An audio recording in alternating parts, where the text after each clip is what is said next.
Hi friends, எல்லாருக்கும் வணக்கம். சின்ன மருமகள் சீரியல்ல நாளைக்கு என்ன நடக்க போகுது அப்படின்னு தாங்க இந்த வீடியோல பார்க்க போறோம். ஆல்ரெடி வந்துட்டு வெள்ளத்தாய் ஆசைப்பட்டாங்க அப்படின்னு சொல்லிட்டு ஒரே வீட்ல எல்லாரும் ஒண்ணா தீபாவளி செலிப்ரேட் பண்ணலாம்னு சொல்லியிருந்தாங்க இல்லையா? சோ அதே மாதிரி தமிழ்ச்செல்வி எல்லாம் குளிச்சு கிளம்புறாங்க. அவங்க கிட்ட சாரி ஜுவல்ஸ் எல்லாம் கொடுத்து இதெல்லாம் போட்டுட்டு அங்க வர சொன்னாங்க அப்பத்தா அப்படின்னு சொல்றாங்க. அவங்க மலர் எல்லாருமே வராங்க. இங்க என்னன்னா தேங்காய் உடைச்சு எல்லாருமே சாமி கும்பிடுறாங்க.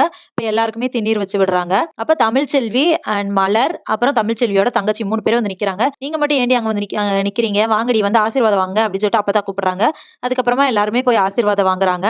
கொஞ்ச நேரம் கழிச்சு சாமியெல்லாம் கும்பிட்டதுக்கு அப்புறமா ஆடு கிளீன் பண்ணிட்டு இருக்காங்க. வாங்க எல்லாரும் லேடிஸ் எல்லாம் வாங்க, நான் சொல்ற மாதிரி கறி எப்படி செய்யணும்னோ அது மாதிரி செய்யுங்கன்னு சொல்லிட்டு ஒவ்வொன்னா வந்துட்டு கால் தனியா, தலை தனியா அந்த மாதிரி ஒவ்வொன்னா எடுத்து இதை இப்படி செய்யுங்க, அதை அப்படி செய்யுங்கன்னு சொல்லிட்டு சொல்றாங்க. அதுக்கப்புறமா போட்டோகிராஃபர் வந்திருக்காங்க. போட்டோ எடுக்கலாம் அப்படின்னு சொல்லிட்டு போட்டோ எடுக்கிறாங்க. ஃபர்ஸ்ட் அப்பத்தா, அதுக்கப்புறமா அவங்களோட மருமகளுக்கு 2 பேத்தையும் கூப்பிட்டு எடுக்கிறாங்க. அப்புறம் மகன், அப்புறம் மக, பேரன் பேத்தி எல்லாத்தையும் எடுக்கும்போது தமிழ்ச்செல்வி மலர் எல்லாரும் வாங்க அப்படின்னு சொல்றாங்க.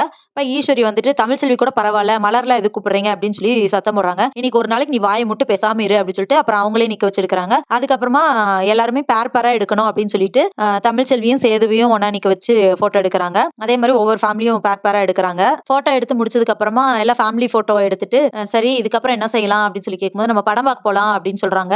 சார் நம்ம தியேட்டருக்கே போலாம்னா இல்ல டைம் ஆயிருச்சு, இதுக்கப்புறம் நம்ம தியேட்டருக்கு போக முடியாது அப்படின்னு சொல்றாங்க.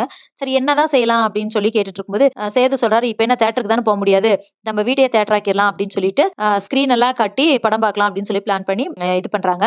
படம் என்ன படம் பார்க்கறாங்கன்னா லப்பர் பந்து அந்த படம் பார்க்கறாங்க. அதுல வந்துட்டு அவங்க ஹஸ்பண்ட் அண்ட் ஒய்ஃபா வந்து இவங்க தமிழும் சேதுவும் அவங்கள இமேஜின் பண்ணிக்கிறாங்க.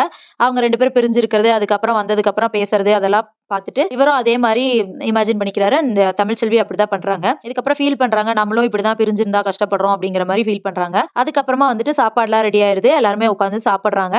சாப்பிட்டுட்டு பட்டாசு வெடிக்கிறாங்க. எல்லாருமே சந்தோஷமா வெடிக்கலாம் வாங்க அப்படின்னு சொல்லிட்டு அப்பதாவும் நின்னு பார்த்துட்டு இருக்காங்க. இதே மாதிரி எப்பவும் எல்லாரும் சந்தோஷமா இருக்கணும் அப்படின்னு சொல்லிட்டு இருக்காங்க. ஆனா வந்துட்டு ஈஸ்வரி சாவித்திரி எல்லாம் ஒரு பக்கம் யோசிச்சுட்டு இருக்காங்க. இந்த தமிழ்ச்செல்வி இப்படியே வீட்டுக்குள்ள வந்துட்டாலே அப்படின்னு சொல்லி யோசிச்சுட்டு இருக்காங்க. எப்படி இவ்வளவு வெளியே அனுப்பலாம் அப்படின்னு சொல்லி ரொம்ப பிளான் எல்லாம் போட போறாங்க. அதுக்கப்புறமா தமிழ்ச்செல்வி இங்க இருந்து கிளம்பிடுவாங்க அப்படிங்கிறது அவங்க வந்து இப்போதைக்கு கிளம்புனாலுமே இப்படி வீட்டுக்குள்ள வந்தாங்கன்னா திரும்ப வந்துட்டு போயிட்டு தானே இருப்பாங்க அப்படிங்கிற மாதிரி எல்லாம் யோசிக்கிறாங்க. சேதுவும் வந்துட்டு சரி நம்ம குடும்பம் அப்படிங்கிற மாதிரி யோசிக்க ஆரம்பிச்சிருவாரோ அப்படின்னு அவங்க யோசிச்சுட்டு இருக்காங்க. இதுக்கப்புறம் என்ன நடக்க போகுது அப்படிங்கறத இனி வர்ற வீடியோல ஒன்னொன்னா பார்க்கலாம் ஃப்ரெண்ட்ஸ். அது வரைக்கும் வெயிட் பண்ணுங்க. நன்றி, வணக்கம்.